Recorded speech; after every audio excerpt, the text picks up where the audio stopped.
하나님 말씀 잠언 22장 17절에서 29절까지 말씀 교독하겠습니다. 오늘은 6월 12일 화요일 아침입니다.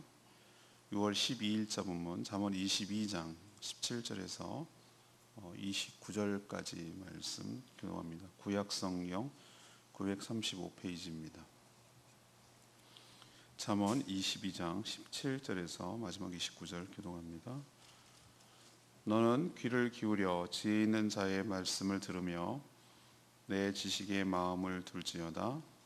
이것을 내 속에 보존하며 내 입술 위에 함께 있게 함이 아름다우니라.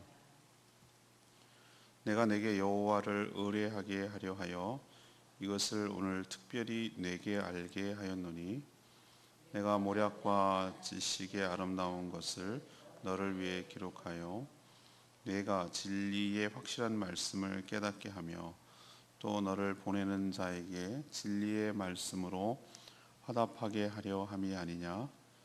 약한 자를 그가 약하다고 탈취하지 말며 공고한 자를 성문에서 압제하지 말라. 대저 여호와께서 신원하여 주시고 또 그를 노력하는 자의 생명을 빼앗으시리라. 노를 품는 자와 사귀지 말며 울분한 자와 동행하지 말지니 그의 행위를 본받아 내 영혼을 올무에 빠뜨릴까 두려움이니라. 너는 사람과 더불어 손을 잡지 말며 남의 빚에 보증을 서지 말라. 만일 갚을 것이 내게 없으면 내 누운 침상도 빼앗길 것이라. 내가 어찌 그리하겠느냐. 내 선조가 세운 옛 지계석을 옮기지 말지니라. 내가 자기의 일에 능숙한 사람을 보았느냐. 이러한 사람은 왕 앞에 설 것이요 천한 자 앞에 서지 아니하리라. 아멘. 잠언 저자는 지혜 있는 자의 말씀을 들으며 그 말씀을 마음에 두라고 권합니다. 여호와를 의뢰하게 하려는 의도 때문이죠. 진리의 확실한 말씀을 깨닫게 되며 또 진리의 말씀으로 화답하게 하기 위함입니다. 또 연약한 자를 압제하거나 탈취하지 말라고 경고합니다.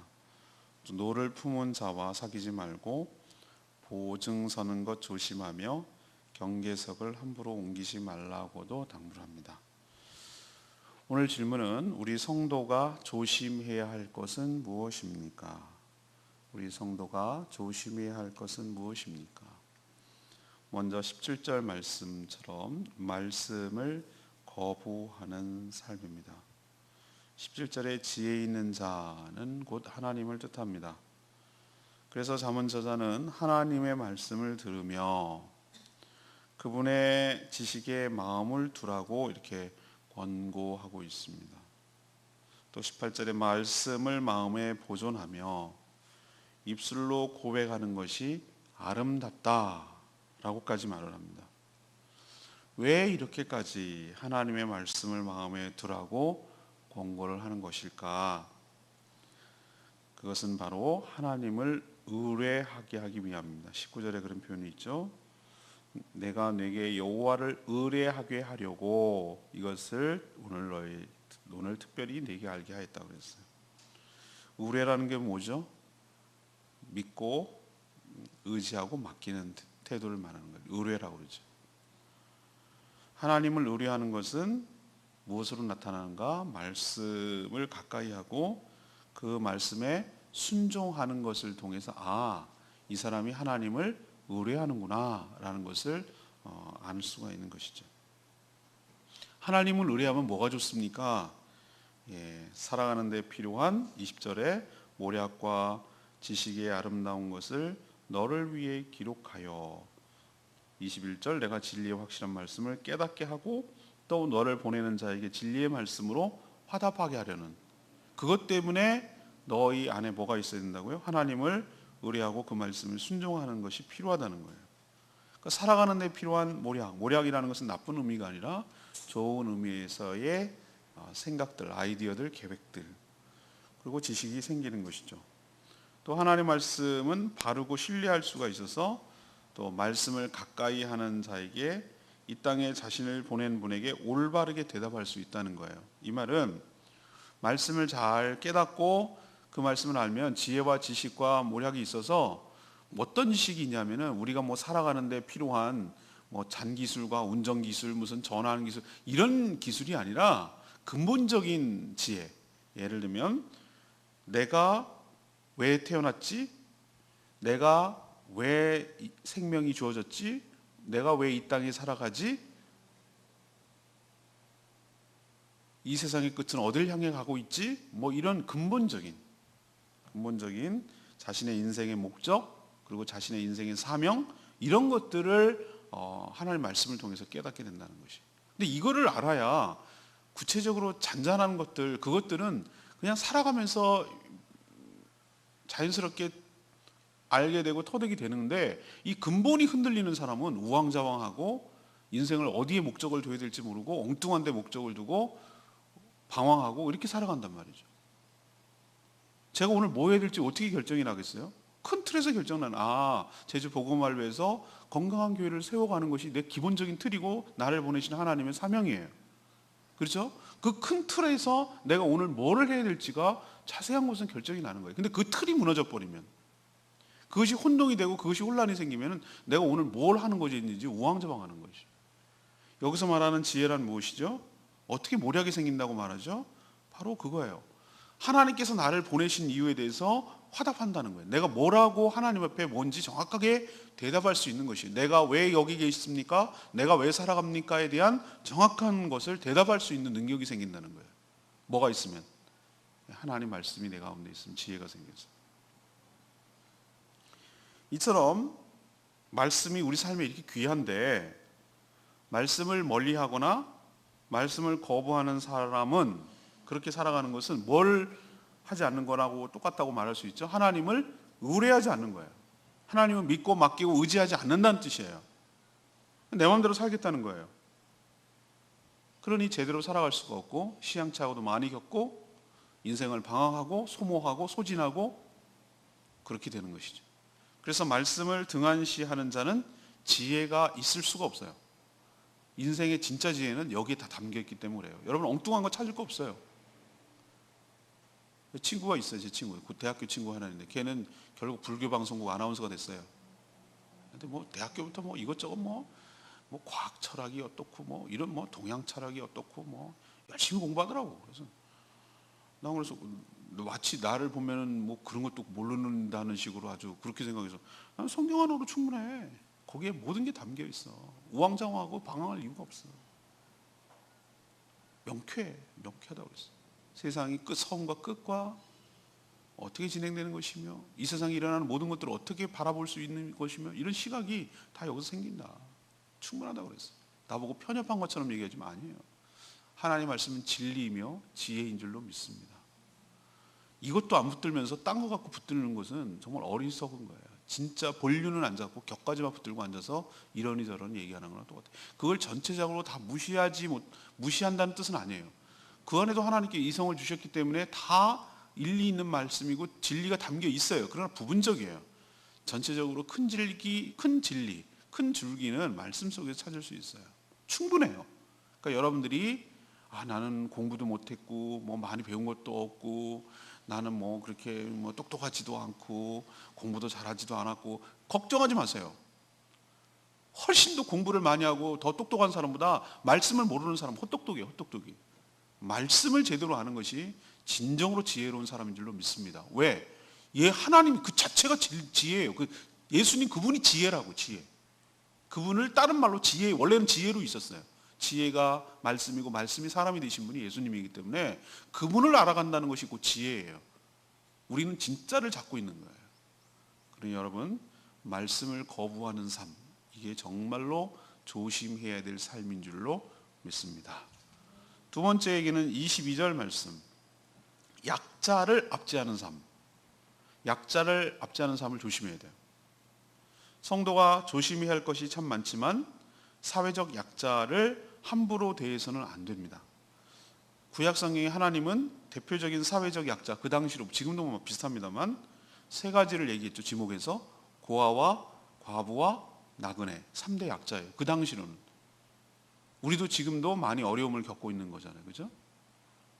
동서고금을 막론하고 여기가 참 어려움을 겪은 사람들이었어요.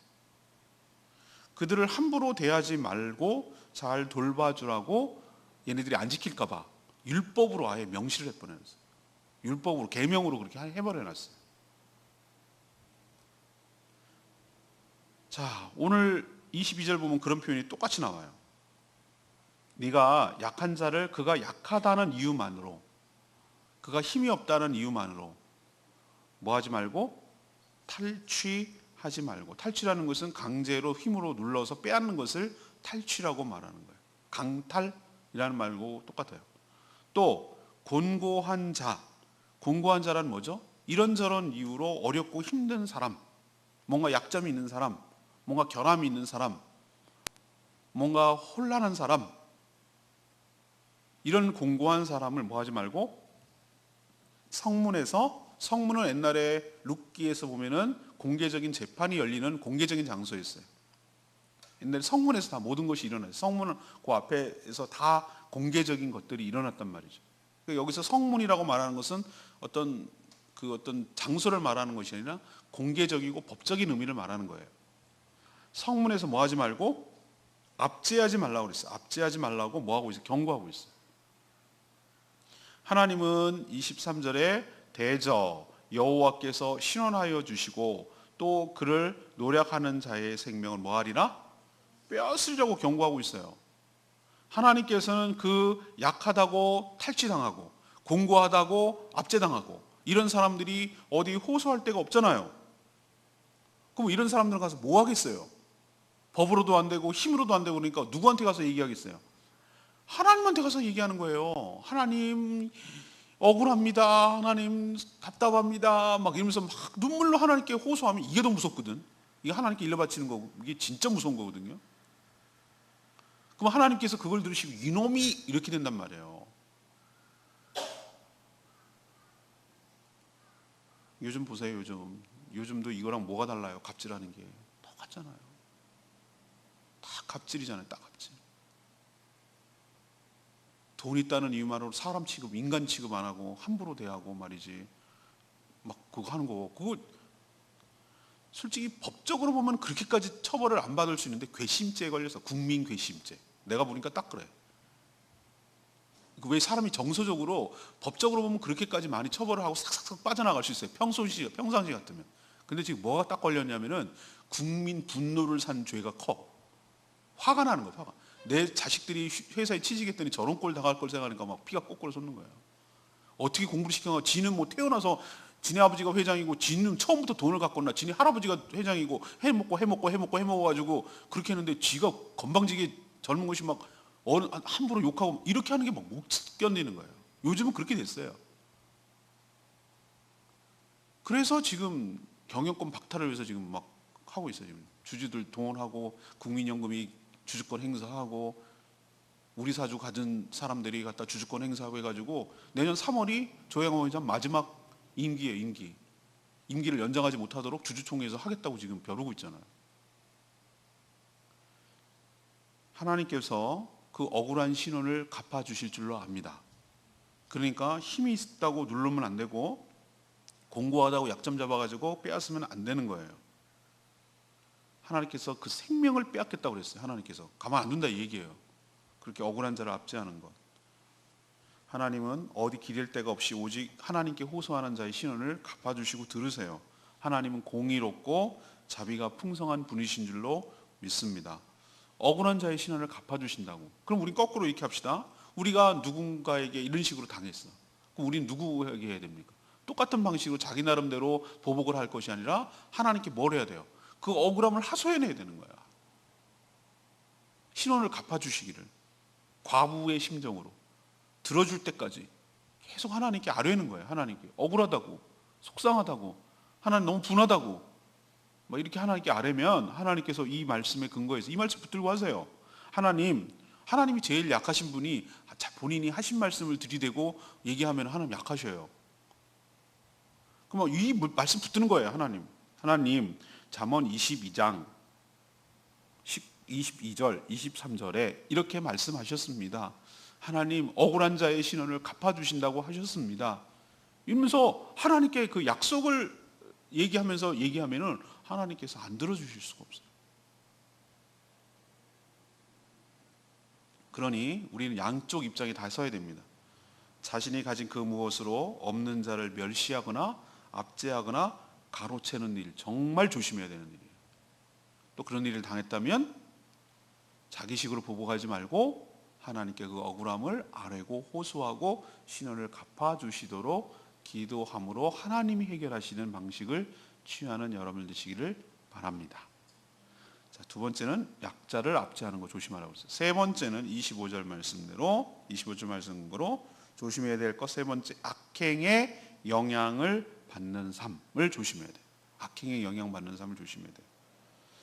사람은 누구와 접촉하며 동행하느냐에 따라 서로 영향을 주고받게 되어 있죠. 그죠? 백로야 까마귀 노는데 가지 마라. 옛날 조선에 그 있잖아요. 금묵자학이라. 먹을 가까이 하면 더럽혀질 수밖에 없다. 내 상황과 환경과 누구랑 어울리느냐에 따라 내가 영향을 받는다는 것이. 맹모 삼천지교. 맹자 엄마가 왜 3번이나 이사를 했는가? 교육 환경이 중요하니까. 그래서 옮긴 거라 이 말이죠. 영향을 받으니까. 그래서 오늘 뭐라고 얘기합니까? 24절에 분노, 노를 품은 자와 뭐 하지 말고? 사귀지 말고. 그러니까 여기 막 화가 가득한 사람 있잖아요. 매사에 불만, 매사에 막 뭐 말만 꺼내면 다 원망, 분노, 막 세상 제일 억울해. 그런 분이 있어요. 보면은 모든 것이 다 자기 뜻대로 안 되고 그러니까 막 불만이 화가 가득한 분. 얘기만 하면 뿜어 나오는 막 용 불 뿜듯이 막 이렇게 분노를 하는 분들과는 뭐 하지 마라? 사귀지 마라. 또 뭐한 자와 울분한 자와 뭐 하지 마라? 동행하지 마라 라고 충고하고 있어요. 그 이유는 25절 말씀대로 좋지 않은 영향을 받아서 자신의 영혼도 뭐에 빠질까? 올무에 빠질까 두렵기 때문이다. 또한 다른 사람과 더불어 손을 잡지 말고 남의 빚에 보증을 서지 말라고 당부하고 있어요. 손을 잡는 행위, 악수하는 행위, 옛날에는 뭐죠? 서로 사인하는 행위예요. 서로 같이 동업하거나 결탁하거나 보증 서거나 계약하거나 이런 행위란 말이에요. 그러니까 사람을 너무 쉽게 믿고 신뢰하지 말라는 것. 그런 식으로 사람 너무 나이브하게 순진하게 다 믿고 그렇게 따르면 27절처럼 그런 사람들과 자꾸 어울리고 관계를 갖다 보면 자기가 누울 뭐까지 뺏긴다고? 침상까지도 빼앗기는 어려움을 당할 수 있다. 우리도 그렇잖아요. 차압당해가지고 다 빼앗기고 옛날에 영화 같은 데서 나오는 거 보면은 전화기를 철수해 갈 때 눈물이 나더라나 다 빼앗기고. 근데 전화기는 외부와 소통하는 것인데 그것마저 빼앗길 때 속 막 무너진다고 그런 얘기를 합니다. 여러분 보면은 다 드러나가고 내가 보던 텔레비도 들고 나가고 다 차압당해가지고 오늘 얘네들은 그래도 곧 마지막 내가 누울 자리인데 침상마저도 빼앗기는 험한 꼴 당한다 이거. 길거리 내야 한다 이거예요.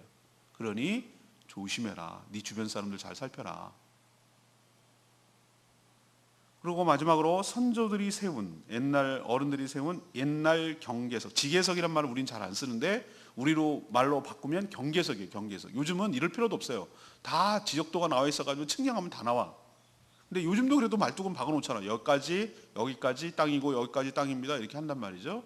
근데 옛날엔 그게 없으니까 어떻게 합니까? 돌 같은 걸로 이렇게 표시를 했단 말이에요. 여기까지 누구네 땅, 여기까지는 누구 땅 이런 식으로 표시했는데 욕심이 나잖아요. 그러니까 어떻게 해? 밤에 슬쩍 가가지고 쓱 옮겨놓는 거예요. 1m 정도. 각도만 1도만 틀어줘도 땅이 엄청나게 차이 나거든요. 그러니까 그런 식으로 하지 말라고 하나님께서 경고하고 있어요. 사람이 희한하죠? 악은 가르쳐주지도 않는데도 쉽게 배워요. 본능적으로. 그리고 남이 하는 거 보고 괜찮은 것 같으면 자기도 따라합니다. 그래서 악은 쉽게 물들고 쉽게 퍼지는 속성이 있어요. 그래서 공권력이 필요한 거예요. 이런 일을 막기 위해서는. 오늘 말씀 세 번째는 이거예요. 성도들이 해야 할 것 그리고 하지 말아야 될 것을 잘 분별해서 삼가 악행을 저지른 것에 악영향을 받지 않도록 삼가 조심해야 될 줄로 믿습니다. 오늘 레마의 말씀이 29절 말씀이에요. 네가 자기의 일에 능숙한 사람을 보았느냐? 이러한 사람은 왕 앞에 설 것이요 천한 자 앞에 서지 아니하리니 그랬어요. 자기 일에 능숙한 자가 존경과 대우를 받아요. 이걸 벌써 이 시대에 이야기했다는 게 놀라워요. 요즘 보세요. 옛날에는 그래서 막 문과 가지고 사자 들어가는 거, 사자, 변호사, 뭐 검사, 판사 뭐 이런 것을 했는데 요즘은 보면요 그렇지 않아요. 요즘 아시잖아요, 그죠? 옛날에도 노래 잘하면 성공했는데 요즘은 어른들은 그걸 노래라고 생각하지 않아요. 랩 부르는 거, 그거를 막 그게 무슨 노래야? 막 이렇게 한단 말이에요. 그 노래. 그런데 어느 한 분야에 잘하면 말이죠. 난 맨 처음에 BTS가 뭔지 모르려고 방탄소년인데 왜 이렇게 유명해? 이렇게 기성세대는 그걸 이해를 못하는 거예요. 저도 이제 기성세대 된 것 같아요.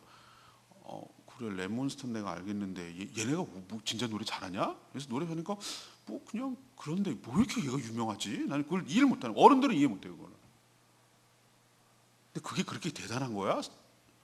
어른들이 그걸 이해를 못하니까 이해시키려고 기사를 쓴 걸 내가 봤다니까. 어른들을 왜 이해를 못하는가? 왜 이게 이렇게 대단한가? 라는 것을 이해시키기 위한 기사를 썼더라니까요. 내가 보고 그렇구나. 나도 이제 기성세대구나. 나도 이해 못하니까. 빌보드가 올라가는 게 그게 그렇게 대단한 거야? 그렇게 얘기를 했죠.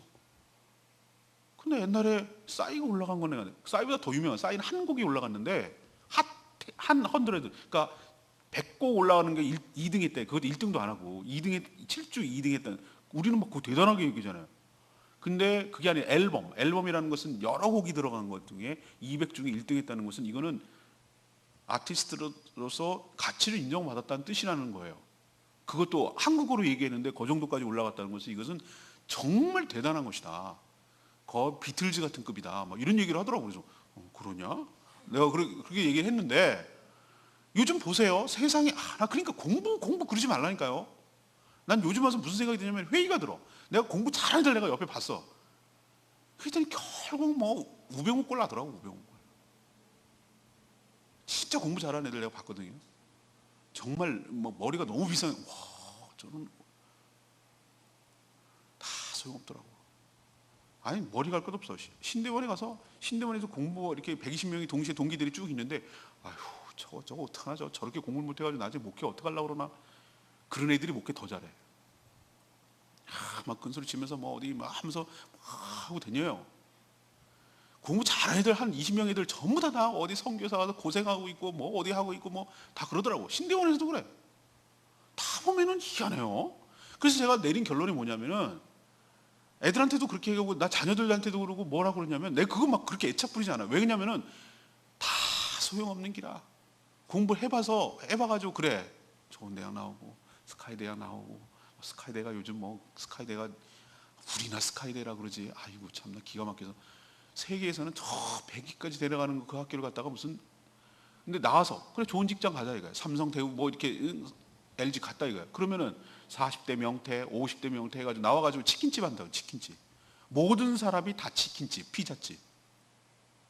그게 뭐냔 말이에요. 그게 내가 그런 생각이 탁 드니까 아니다. 이건 이렇게 인생을 살아서는 안 되고 얘가 좋아하는 거 그리고 얘가 잘하는 거 얘가 흥미있어하는 거 얘가 신나하는 거 얘가 질려하지 않는 거 얘만이 할 수 있는 독특한 거 이런 걸 찾아주는 것이 얘 인생을 행복하게 하지 않을까? 이런 생각을 내가 요즘 많이 하는 것이에요. 근데 오늘 말씀도 그렇게 얘기하잖아요. 자기 일에 뭐한 사람? 능숙한 사람. 능숙하려면요 이거는요 노력 갖고 안 돼요. 제가 깨달았어요. 물론 노력 갖고 하는데 여기까지 있어요. 노력보다 더 좋은 게 그걸 사랑하고 좋아하고 거기 미쳐버려야 돼요. 좋아가지고. 근데 사람이 막 닭다라듯이 너 1000번에 10,000번에 이건 한계가 있어요. 연습하는데 지가 좋아해야 돼. 미쳐버려야 돼요. 반복하고 또 반복하고 또 해도 또 해고 또 해고. 최근에 내가 본 영화 중에 마이 리틀 히어로 노래하는 애가 이렇게 그려냈는데 야 걔는 정말 노래를 사랑하고 뮤지컬을 사랑하더라고요. 부단한 노력, 능숙하기 위해서는 부단한 훈련, 꾸준히 행하는 성실한 자세가 있어야 되고 플러스 하나님이 뭘 주셔야 되냐면 거기에 은사를 주셔야 돼요. 더해줘야 돼요. 그래서 하나님이 주셨다는 은사는 소명과 사명도 곁들이기 때문에 그것을 깨닫고 또 거기에다가 또 계속 반복하고 신나서 이렇게 하면 뭐 하는 거예요? 그게 하나님 앞에 존귀하게 쓰임을 받고 사랑과 하나님 앞에 존귀하게 쓰임을 받는 귀한 역사가 일어나게 될 줄로 압니다. 그걸 발견하게 해주자는 거죠. 그리고 우리도 하나님 앞에 그것을 하나님 앞에 달라고 간구하고 기도해야 될 필요가 있어요. 우리가 할 수 있는 일은 만 가지가 아니라 10만 가지를 억만 가지, 그 사람만이 할 수 있는 일이에요. 그 사람의 독특함만이 할 수 있는 거예요. 그 사람의 캐릭터는 누구도 흉내내거나 누구도 대신할 수가 없는 거예요. 그분만이 그 현장에서 그 역할을 할 수가 있는 것이에요. 그거를 찾아서 능숙하게 해내는 자체가 성공이고 축복이고 하나님과 사람 앞에 존귀하게 쓰임받는 인생이고 복받은 인생인 줄로 믿습니다. 저는 행복해요. 누가 뭐라고, 남들이 뭐라고 그러면 불쌍하게 보려는지는 모르겠지만 저는 나름대로 행복하게 잘 사는데.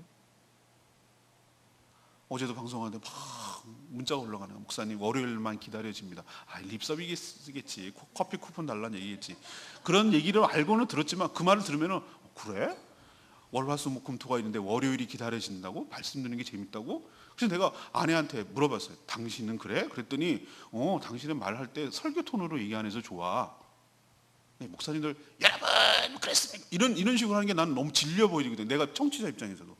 그래서 옆에서 그냥 조곤조곤 얘기를 해주듯이 목회 칼럼도 읽어주고 그렇게 해요. 그랬더니 그게 더 효과적인가 봐. 그렇다고 그렇구나. 이건 나만이 할 수 있는 거네. 이런 생각으로 난 또 확인하는 거예요. 또 어저께 집사람하고 밤에 막 이런 얘기했다. 당신이 글을 잘 써. 난 글 잘 쓴다는 생각 안 하는데 목회 칼럼 갖고 언제 하면 책 한 번 내재 나보고. 그래? 내가 글을 잘 쓰나?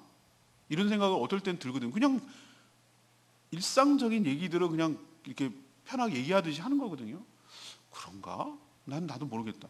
근데 생각해 보세요. 어떤 일을 갖다가 매주마다 짧은 글이라도 써서 내야 되는 것이 곤욕스러운 게 하겠어요? 근데 그걸 매번 하면 또 어떻게 되는, 오늘 말씀대로 능숙하게 되는 거죠. 처음에는 못하게 하더라도 계속 반복하고 또 하고, 오늘도 또 글 써야 돼요. 내가 뭐라도 써야 돼. 오늘 목회 칼럼 써야 된다. 그러면은 능숙하게 되는 거죠. 전 여러분도 여러분의만의 캐릭터를 찾기를 원하고 여러분만이 할 수 있는 능숙함을 얻게 되기를 원합니다. 그것이 하나님과 사명과 결부되어 있고 은사와 결부되어 있어요. 그렇게 되면 저는 그게 바로 하나님 앞에 그리고 사람 앞에 존귀하게 쓰임을 받는 복되고 행복한 인생이 될 줄로 믿습니다. 그 남들이 말하는 성공 그런 거 얘기하지 마세요. 안 맞는 옷을 입는 것 같다니까요. 그 나만의 옷을 입어야 되는 거예요. 그게 편하고 좋은 거예요. 나만이 할 수 있는 그. 오늘 질문으로 돌아갑시다. 오늘 질문은 뭐였어요? 우리 성도가 뭐 해야 될 것? 조심해야 될 것은 무엇입니까? 조심해야 될 것은 무엇입니까? 이것이 오늘의 질문이에요. 첫 번째 17절 뭘 조심해야 된다? 말씀을 거부하는 거. 말씀 떠나면 우리 끝이에요. 우둔해져요. 말씀을 가까이 하고 말씀 속에서 우리의 사명을 깨닫고 말씀 속에서 지혜를 얻고 그렇게 살아가는, 말씀을 등하지 않는 저와 여러분에게 소망하고요. 두 번째는 약자를 압제하는, 힘없는 사람을 갖다 압제하고 강탈하는 거 하나님 신원 갚아주신다고 그랬어요. 조심해야 되고, 세 번째는 악한 영향, 악행의 악영향을 받는 거 차단해야 돼요. 나에게 주변에 자꾸 그런 식으로 정서적으로 그 다음에 좋지 않은 것으로 영향을 주는 사람과는 관계를 갖지 마세요. 내가 물들어요. 물들다고 나도 모르는 사이에 물들어요. 따라해요. 여러분 희한한 거 압니까? 부부는 처음에는 서로 완전 남남이었는데 한 30년 40년 살아보세요. 여러분 놀라운 거 알아요? 우리 엄마 우리 아버지 보니까 어머 웬일이니, 말하는 것도 똑같네. 말하는 톤도 똑같아. 저도 어느 순간에 제 아내도 내 얘기를 하고 있더라고요. 내 말하는 식으로 얘기를 하더라고요. 영향을 많이 받아가지고. 그것 보세요. 누구랑 같이 사느냐에 따라서 말하는 게 똑같아요. 비슷해져요. 심지어는 서로 처음에는 너무 달라는데 얼굴 표정도 똑같아져. 왜? 같이 웃는 타임에 같이 웃고, 같이 울을 때 같이 울고, 같이 표정을 보면서 찡그리고 이렇게 했기 때문에 서로 보면서 살았기 때문에 닮는 거예요.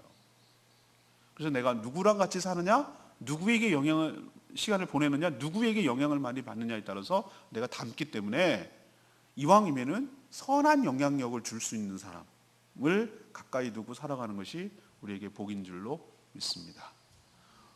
오늘 세 가지 말씀드렸어요. 우리도 조심하며 살아가서 하나님 은혜대로 살아가는 저와 여러분들을 소망합니다. 우리 찬양 518장, 찬양지 518장 부르고 기도하겠습니다.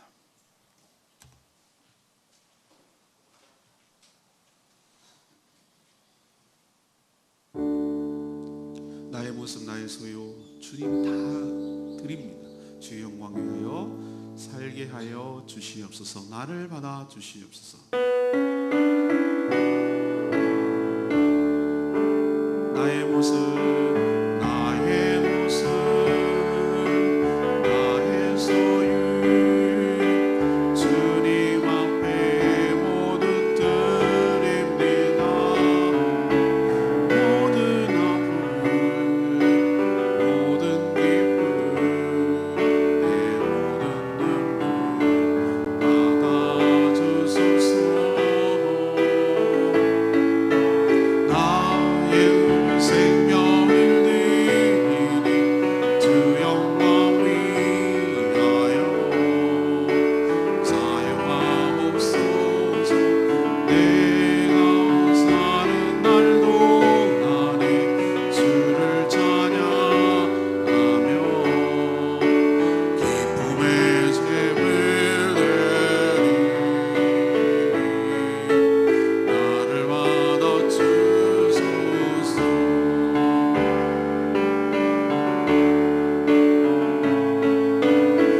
어제와 내일도 꿈과 희망 모두 드립니다. 모든 소망 모든 계획 내 손과 마음 받아주소서. 나의 생명을 드리니 주 영광 위하여 사용하옵소서. 내가 사는 날도 안에 주를 찬양하며 기쁨의 제물 드리니 나를 받아 주소서.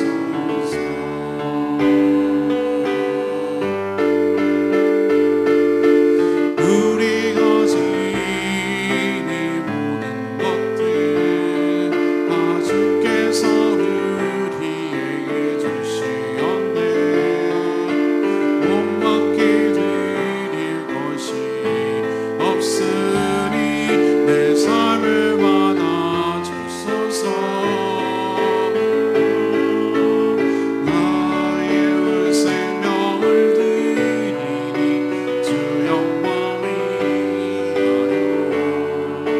사용하옵소서. 내가 사는 날도 안에 주를 찬양하며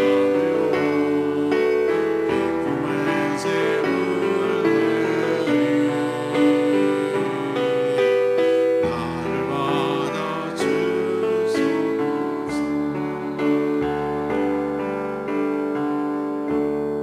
그렇습니다. 하나님께서 우리의 삶을 주관하시고 선한 길로 인도하시기 위하여 우리에게 말씀을 통해 지혜를 주세요. 말씀을 등한시하는 것 정말 조심해야 될 일이고, 또한 어렵고 힘든 자를 압제하는 것 하나님 신원 갚아주신다고 하셨어요. 또한 악행을 일삼는 자에게 내 곁에 두는 것, 그것을 물드는 것, 악영향을 받는 것도 조심해야 될 일인 줄로 압니다. 그래서 정결하고 거룩한 자가 되어 하나님께 존귀하게 쓰임받는 저희들 되게 해달라고 다 같이 주여 외치며 간구하며 기도하겠습니다. 주여 아버지 나의 모습 나의 소유 주님 앞에 모두 드립니다. 모든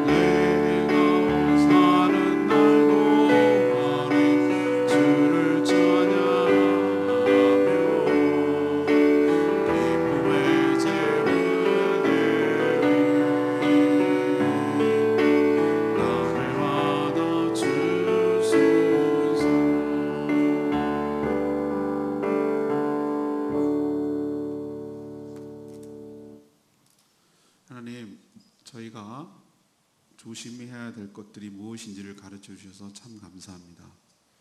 주의 말씀이 내 삶의 지혜이며 생명으로 와라. 늘 가까이 하며 살게 하여 주시옵소서. 항상 하나님의 말씀을 들으며 마음에 새기고 또 입술로 고백하며 순종하게 하여 주시옵소서. 그래서 늘 하나님을 신뢰하며 살아가는 복된 인생이 되게 하여 주시옵소서. 또한 약자라고 해서 함부로 대하지 않게 하여 주시옵소서. 하나님께서 그들의 신원을 갚아주심을 늘 기억하고 삼가 조심하게 하여 주시옵소서. 또 주변의 영향을 받을 수밖에 없음을 기억하고 악한 자를 멀리하고 우리에게 선한 영향을 끼치는 사람들과 함께 교제하며 그 영향을 받게 하여 주시옵소서. 또한 자기 일에 능숙한 자가 되어 하나님과 사람 앞에 존귀하게 쓰임받는 복된 인생 되게 하여 주시옵소서. 하나님, 이제 조금 후에 북미 정상회담이 열립니다.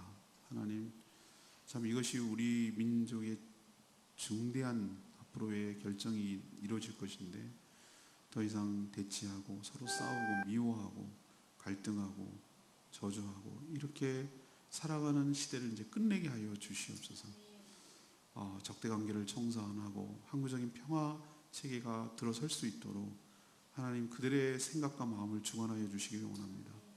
그들은 사람으로 만나는 것처럼 보이지만 오늘 어제 묵상한 대로 하나님께서 왕들의 생각과 마음을 임의로 주관하시고 물처럼 흘리신다고 말씀하셨사오니 그들의 생각과 말을 주관하여 주셔서 하나님 정말 이 민족이 살 길이 열리고 서로 함께 더불어 평화롭게 사는 길이 모색될 수 있도록 축복하여 주시옵소서.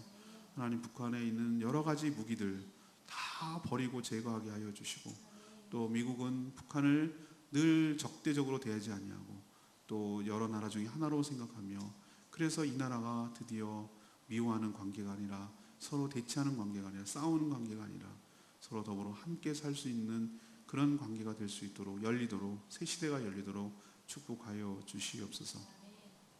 오늘도 하나님 은혜 가운데 살기를 원하며 또 간구하는 기도 응답하여 주시고 또 마땅히 해야 될 여러 가지 것들을 기쁜 마음으로 잘 감당하며 내가 할 수 있고 내가 해야 하고 내가 잘하는 것들이 무엇인지를 알고 그 일에 헌신하는 저희들 되게 하여 주시옵소서. 주님께 모든 것 맡기옵고 예수 그리스도의 이름으로 축복하며 기도합니다. 아멘. 오늘 하루도 주님의 은혜로 살아가는 복된 하루 되기를 축복합니다. 간절히 북미 정상회담이 이제 15분 뒤에 열리는데 나라 민족을 위해서 꼭 기도하시고